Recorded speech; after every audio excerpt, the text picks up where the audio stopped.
Hej, velkommen til Free Gaming Way. I dag skal jeg spille noget Pokémon Fire Red, som I kan se. Vi laver en ny en. Se hvor bare lige det er lige meget. Så tænker jeg, det er jo meget Magnus der spiller, så er det en dreng, så skal jeg hedde Magnus. No. Det er lige langsomt. Sådan der. Hvad skal Gary hedde? Han skal hedde... Han er en. Han skal hedde Jonas.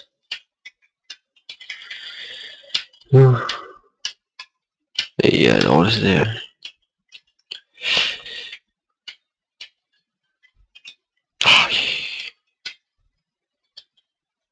Sådan der. Yes. Undskyld ture, men ja. Det, jeg ved slet ikke hvad det er, jeg skal, så... Ej, det ved jeg godt lidt. Jeg har jo spillet det før på Game Boy. Må jeg indrømme. Ja, det er lige meget. Nå. Så er spørgsmålet, hvilken start Pokémon jeg skal vælge. Bulbasaur, nej, den er kedelig. Det er så også nemt at få en græstype. Squirtle er meget sej, men altså... Ja. Charmander, den er meget god. Den er bare dårlig her i starten. Men det er svært at finde en lille Pokémon, så jeg tænker lidt på at tage Charmander. Nej, jeg tager sgu Squirtle. Sådan der, så har vi fået Squirtle. Nej, den skal bare have Squirtle. Ja, selvfølgelig tager den Bulbasaur.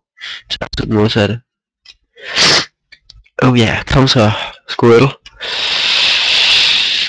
Jeg har 20 liv. Det er... Hvad skal man sige det her hver gang? Det er vildt lige meget. Alle ved skulle det være, når man spiller Pokémon. Kom så, Squirtle.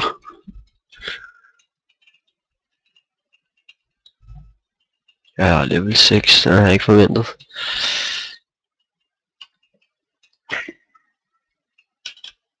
Nå, skal vi lige ind til Mutter.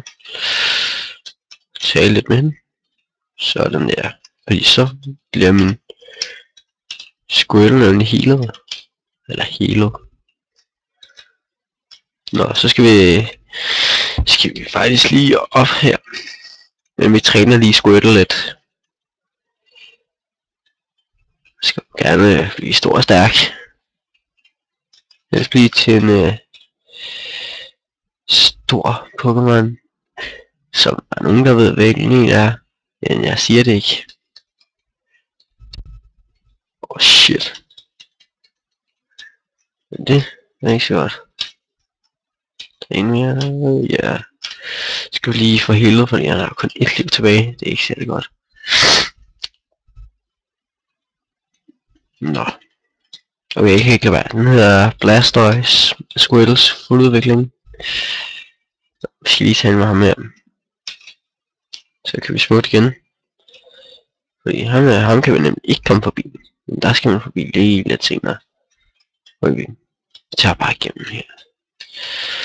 Okay, Pidgey. Sådan en skal vi også have senere. Den er meget god, fordi den kan lade fly. Og den kan også en masse gode andre angreb, der er gode mod græs-Pokémoner. Som Ghost og sådan noget. Så skal vi lige sådan der. Fordi Bubble er nemlig bedre angreb end Tackle. Så den er bare først, fordi så kan jeg bare trykke. Så bum. Godt kæmpet Squirtle. Det er sådan skal det være. Og så kan vi se.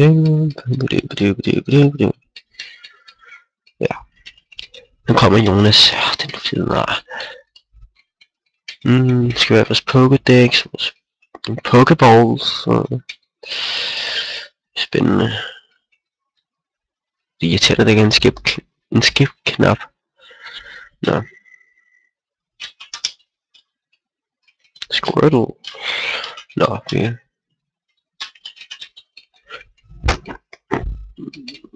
Sådan der. Så jeg vil lige se vores Pokédex. Bulbasaur, Squirtle, Pidgey og Rattata. Som det nok vil hedde på dansk. Nå, men jeg træner bare lige med vores Squirtle lidt her, så jeg gider ikke at fange en ny Pokémon nu. Vi skal også først have en Pidgey senere.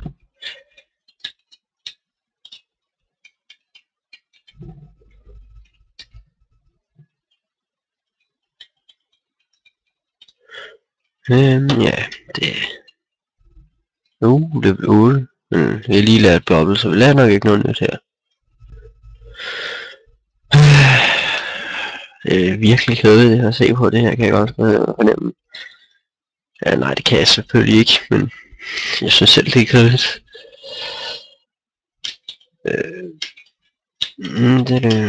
Nu skal vi op igennem skoven. Men ham den gamle mand skal lige lære os noget først, som vi ikke ved, selvfølgelig ikke ved, hvordan man gør.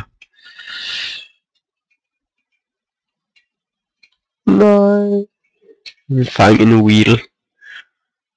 Pokeball. Så nemt er det altså ikke.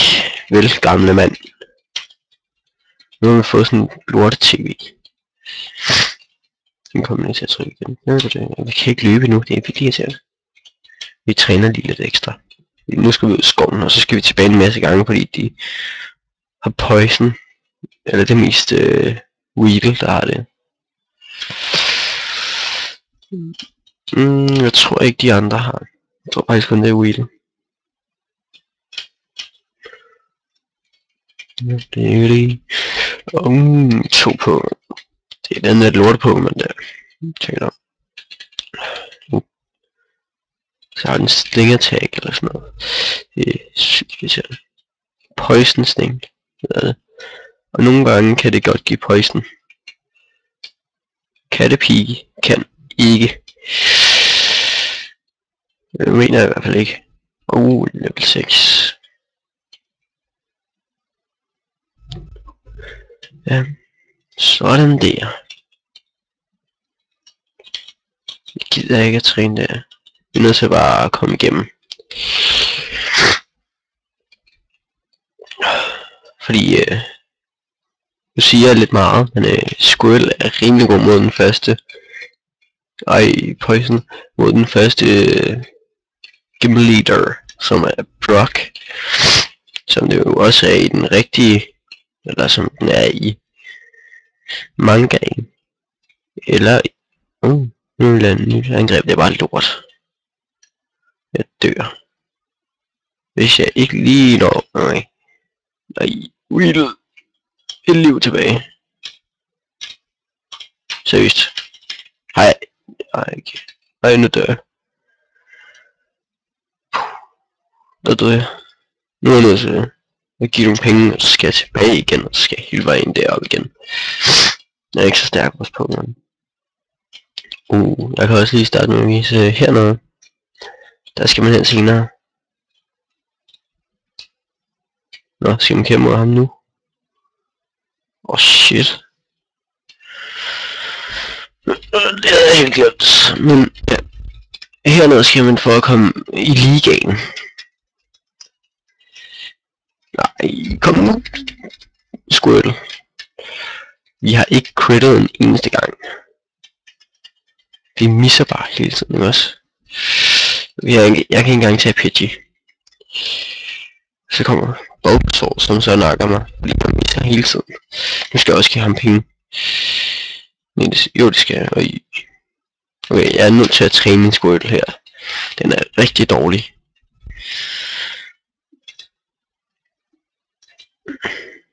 Rattata.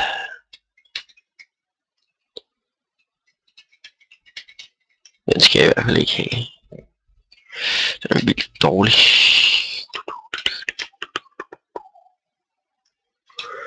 Så jeg skal lige kunne tage Gary. Det skal jeg. Eller Jonas sidder han så her. Kom så Pidgey.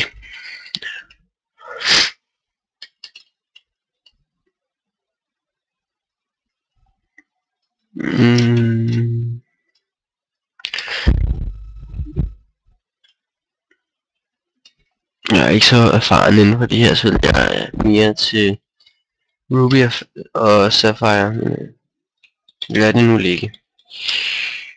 Og så er jeg jo også til Johto-spillene. Johto er jo de fedeste Pokémoner. Totodile, det er bare... Til dem der ikke ved hvad Totodile er, det er en blå krokodille. Det er ligesom Squirtle. En start Pokémon. Og en vandtype. Nå. Squirtle burde gerne udvikle sig i level 16 og i 36. Altså, en gang, første gang i 16 og så i 36.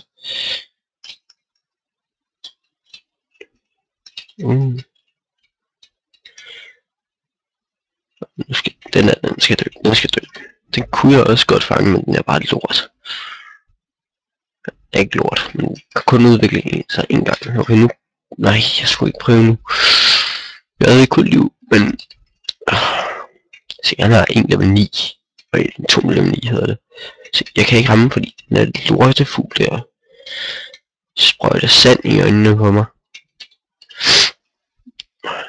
Og nu... Det kunne være, at tackle ville være et bedre angreb mod den.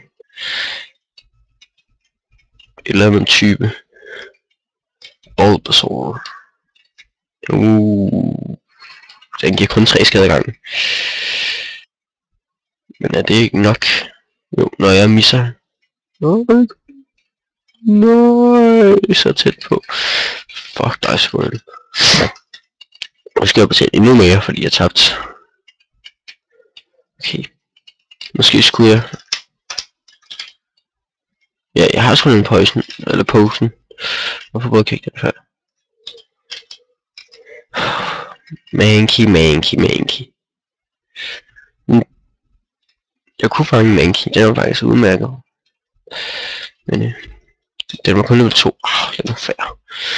Nu døber, så det gider jeg ikke det der. Sådan der. Kom så Gary. Jonas. Pidgey. Nu prøver jeg at tackle. Men det er ikke en stor forskel, tror jeg. Jeg kan bare stadig ikke ramme med noget, når du bruger det der. Attack mist. Seriøst. Hvor dårlig er du, Squirtle?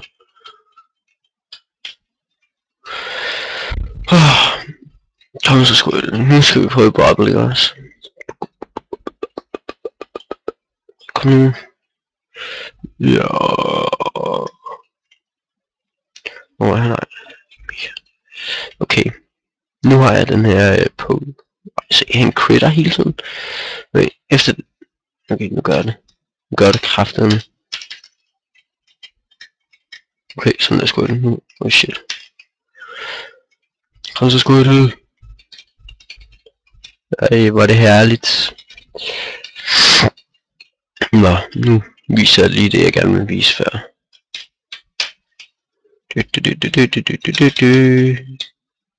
Sådan der, så skal man så herinde. Det kan jeg så ikke, fordi jeg ikke lige har klaret Brock. Nå, men så er der en betjent for hver leder. Så kan man kun komme forbi. Så mange af dem, så mange ledere man har nakket.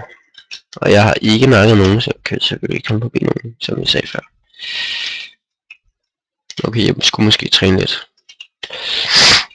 Wheedle er så irriterende, den er. En Squirtle er stor og stærk. Pokeball. Antidote.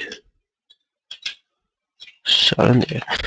Det kan jeg jo helbrede mig, hvis jeg bliver poisonet, så Caterpie er så dejlig. Boo. Så er Caterpie død. Og vi er level 13. Watergun. Ja. Sådan der. Watergun, det er så bedre end Bubble, og Bubble er bedre end Tackle. Synes jeg. Selvfølgelig. Det er hvad jeg synes. Det kan godt være, at det andet giver mig skade, men det er bare hvad jeg synes. Caterpie. Det er sgu ikke. Men er der ikke noget mere nu? Prosit, tak. gider ikke hjem det. Jeg har sgu ikke lige, jeg havde ikke nakket ham der. Hey, du der, du slås. Jeg har 3. Men nu har jeg watergun. Ja, okay, så skal han selvfølgelig have det der pis der. Så bruger han den sikkert igen, og så får jeg det igen. Okay. Fik det ikke. Princippet er det. En mere. Okay. Ja, det er godt Squirtle. Kakuna, som er udviklingen af den. Så skal du lære det taber. Jeg kan sige, at Caterpie, det er den første Pokémon Ash fanger. Som så senere bliver til en Butterfree. Nu siger jeg alle sammen de afsnit.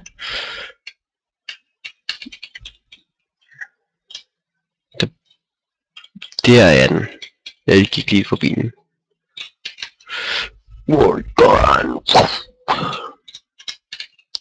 Pokeball. Det er Metapod. Det er udviklingen af Caterpie, som så senere bliver til en Butterfree. Nå, jeg smutter lige tilbage og healer.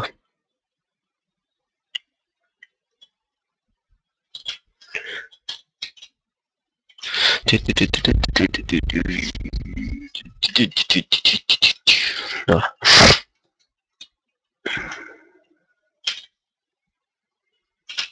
Det er ikke fordi jeg grønner, det er bare fordi jeg har meget snot i næsen.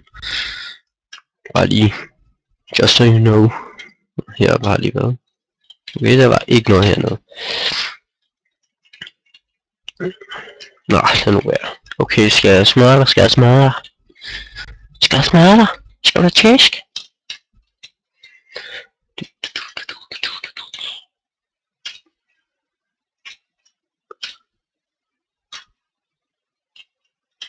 Nå, Weedle. Jeg er næsten nu. Jeg skal lige herop, og så skal jeg ned, og så skal jeg op igen, og så er jeg der. Det er besværligt, men så er jeg der. Der er lige en træner, der vi lige skal slås med. 3 Metapod. Har den. Røbelig bobble. Så vi ikke bruger alt vores watergun. Jeg har 22 tilbage, så er det sgu lige meget. Level 15, så er der kun et level tilbage. Hvis man ikke lige kan regne særlig godt. Det er jeg jo super god til, kan man høre. Caterpie. Det er faktisk muligt at fange en Pikachu i den her skov. Det vil jeg gerne. Nej, nu var det dumt. Men ja, hvis jeg møder en, så slår jeg til. Det var helt tilfældigt, jeg vidste ikke, der var en der. En Weedle, level 9. Hvorfor bruger de også det der lorteangreb?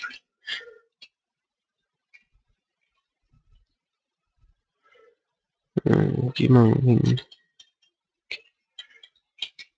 Den er meget sjældent at fange her en Pikachu. Man kan nemlig også fange den heroppe, men det er lidt...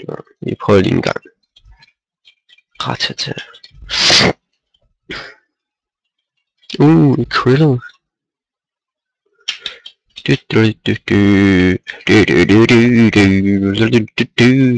Okay, vi klarer lige Brock. Burde vi gøre, fordi hans Pokémon er stentype, og min er en vandtype. Og jeg counter ligesom på den måde. Nå, vi skal lige forbi ham her først. Give it watergun. And the winner is Squirtle. Sandshrew. Der var senere bliver til en Sandslash. Geodude fanger nok, den er rimelig god. Så borgen.